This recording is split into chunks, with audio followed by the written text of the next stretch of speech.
One of the most important and possibly the most underused piece of equipment on your vessel is a sound signal device.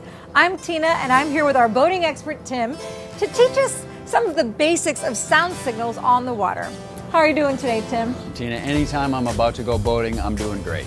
Well, let's be very clear that most vessels are required to carry a sound-making device capable of producing prescribed blasts of sound. Your sound signals on the water are somewhat like your turn signals on a car, signaling your intention. So if you are passing another boat, instead of putting on your blinker, you signal with sound. Okay, let me demonstrate.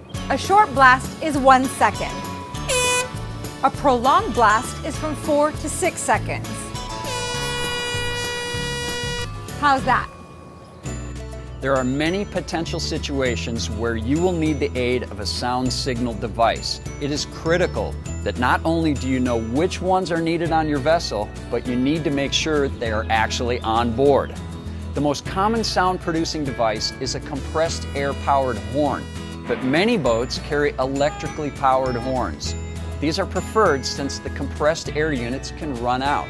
The backup is a mouth horn or whistle, but they cannot produce the same amount of sound. So, Tim, what about canoes or kayaks? Do I need a sound-making device when I'm in a kayak or a canoe? Yeah, you actually do. Some means to make an efficient sound signal. For canoes and kayaks, a police-type whistle is acceptable.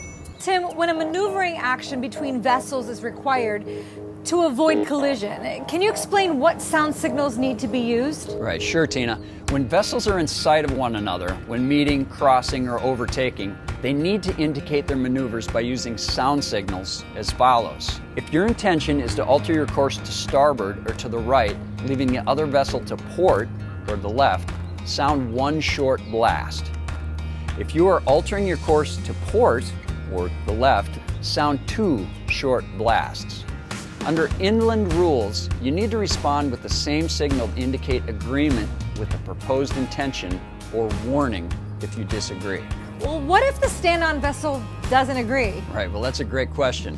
When vessels in sight of one another are approaching each other, and for any reason either vessel fails to understand the intentions or actions of the other, or is in doubt whether sufficient action is being taken by the other to avoid collision, the vessel in doubt shall immediately indicate such doubt by giving at least 5 short blasts, which serves as a warning signal. Well, what if you can't see the other vessel? Right. Well, if you are rounding a bend where other vessels may be obscured from sight, sound 1 prolonged blast, about 4 to 6 seconds. And incidentally, a vessel leaving a dock, getting underway, should also announce its change of status by sounding 1 prolonged blast. And if backing, it should then sound 3 short blasts to indicate operating astern propulsion or going in reverse.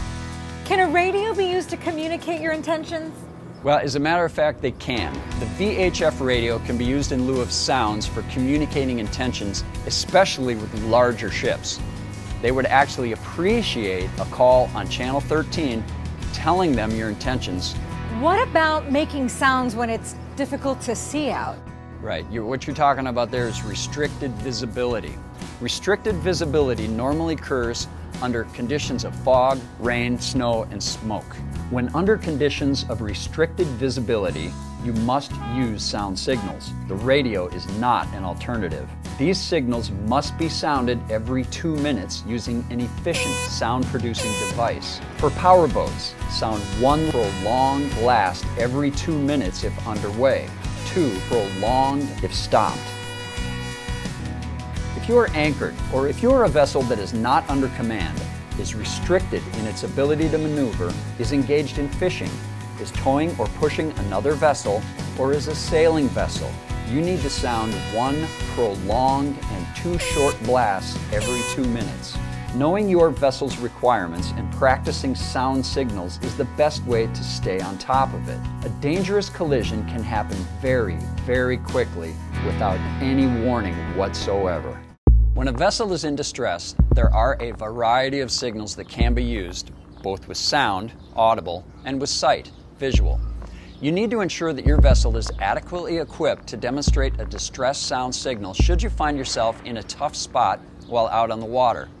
There are a lot of them, Tina, but the most commonly used sound signals of distress are a continuous sounding with any fog signaling apparatus, a flare gun fired at intervals of 1 minute, a signaling method consisting of the group SOS in the Morse code, various flares, a signal sent by marine radio consisting of the spoken word Mayday, and finally, simply slowly and repeatedly raising and lowering arms outstretched to each side. Again, there are a lot more distress signals than these that you can learn by taking an approved boating safety course. Again, this is a basic awareness video on sound signals and will not substitute for getting into and understanding the rules of the road from a NASBA approved boating safety course. So go to www.nasba.org to find a course and sign up today. How was that, Tim? That was pretty good, Tina. So until then, safe boating.